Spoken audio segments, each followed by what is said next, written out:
दूसरा अध्याय। राजा के ऐसे वचन सुनकर तपस्वी कहने लगा कि हे राजन, भगवान सूर्य बहुत ही जल्दी उदय होने वाले हैं, इसलिए यह समय हमारे स्नान का है, कथा का नहीं है। सो आप स्नान करके अपने घर को लौट जाओ और अपने गुरु श्री वशिष्ठ जी से इस महात्म को सुनो।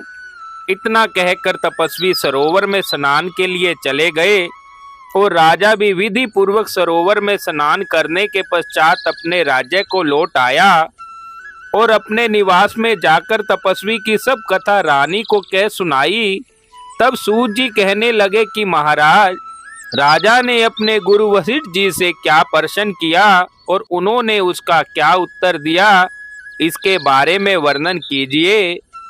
व्यास जी कहने लगे, हे सूत जी, राजा दिलीप ने रात्रि को सुख से सोकर प्रातः समय ही अपने गुरु वशिष्ठ जी के पास जाकर उनके चरणों को छूकर प्रणाम किया और तपस्वी के बताए हुए प्रश्नों को अति नम्रता से पूछा कि गुरुजी, आपने आचार, दंड, नीति, राज्य धर्म तथा चारों वर्णों के चारों आश्रमों की क्रियाओं, दान और उनके विधान, यज्ञ और उनकी विधियां, व्रत, उनकी प्रतिष्ठा तथा भगवान विष्णु की आराधना अनेक प्रकार से तथा विस्तार पूर्वक मुझे बतलाई है। अब मैं आपसे माघ मास के स्नान के महात्म को सुनना चाहता हूँ। सो हे तपोधन, नियम पूर्वक इसकी विधि को मुझे बताएं। गुरु वशिष्ठ जी कहने लगे, हे राजन, तुमने दोनों लोकों के कल्याणकारी वनवासी तथा गृहस्थियों के अंतकरण को पवित्र करने वाले माघ मास के स्नान का बहुत ही सुंदर प्रश्न पूछा है। मकर राशि में सूर्य के आने पर माघ मास में स्नान का फल गो, भूमि, तिल, वस्त्र, स्वर्ण, अन्न, घोड़ा आदि दानों तथा चंद्रायन और ब्रह्मा कुर्च व्रत आदि से भी अधिक होता है। वैशाख तथा कार्तिक में जप, दान, तप, यज्ञ बहुत ही अधिक फल देने वाले हैं, परंतु माघ मास में इनका फल बहुत ही अधिक हो जाता है। माघ में स्नान करने वाला पुरुष राजा और मुक्ति के मार्ग को जानने वाला होता है। दिव्य दृष्टि वाले महात्माओं ने कहा है कि जो मनुष्य माघ मास में काम या भगवान के निमित्त नियम पूर्वक माघ मास में स्नान करता है, वह अनंत फल वाला होता है। उसको शरीर की शुद्धि, प्रीति, ऐश्वर्य तथा चारों प्रकार के फलों की प्राप्ति होती है। अदिति ने 12 वर्ष तक मकर संक्रांति में अन्न त्याग कर स्नान किया। इससे तीनों लोकों को उज्जवल करने वाले 12 पुत्र उत्पन्न हुए।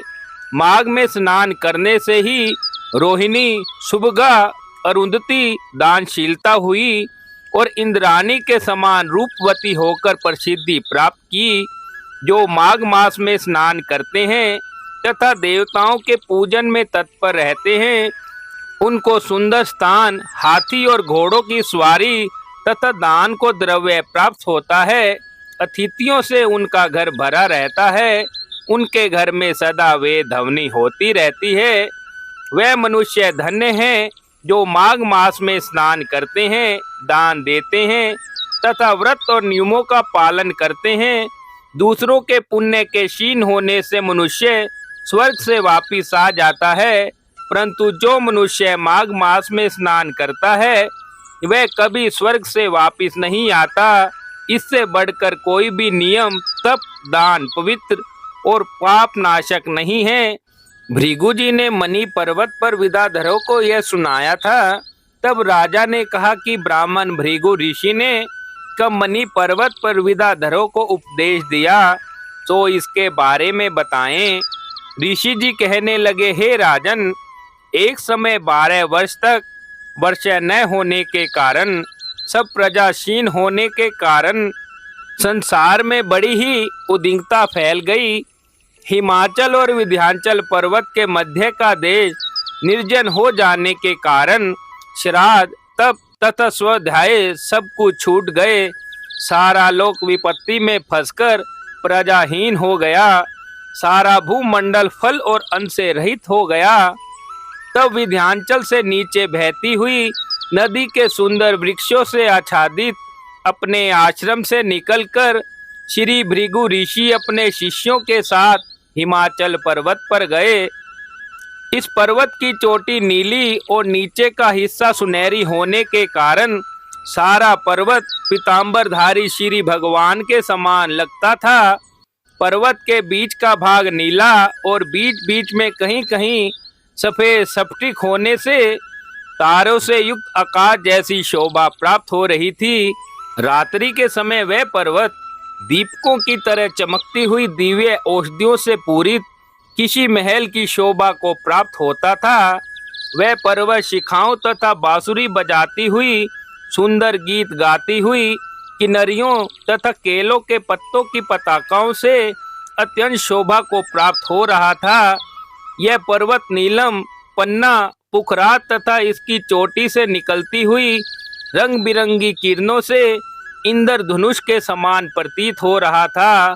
स्वर्ण आदि सब धातुओं से तथा चमकते हुए रत्नों से चारों ओर फैली हुई अग्नि ज्वाला के समान शोभायमान था। इसकी कंदराओं में काम पीड़ित विदाधरी अपने पतियों के साथ आकर रमन करती हैं और गुफाओं में ऐसे ऋषि मुनि जिन्होंने संसार के सब कलेशों को जीत लिया है, रात दिन ब्रह्म का ध्यान करते हैं और कई एक हाथ में रुद्राक्ष की माला लिए हुए शिव की आराधना में लगे हुए हैं। पर्वत के नीचे के भागों में जंगली हाथी अपने बच्चों के साथ खेल रहे हैं तथा कस्तूरी वाले रंग बिरंगे मृगों के झुंड इधर उधर भाग रहे हैं। यह पर्वत सदा राजहंस तथा मोरों से भरा रहता है, इसी कारण इसको हेमकुंड कहते हैं। यहाँ पर सदैव ही देवता और अप्सराएं निवास करती हैं। इस प्रकार दूसरे अध्याय को आज पूर्ण किया जाता है।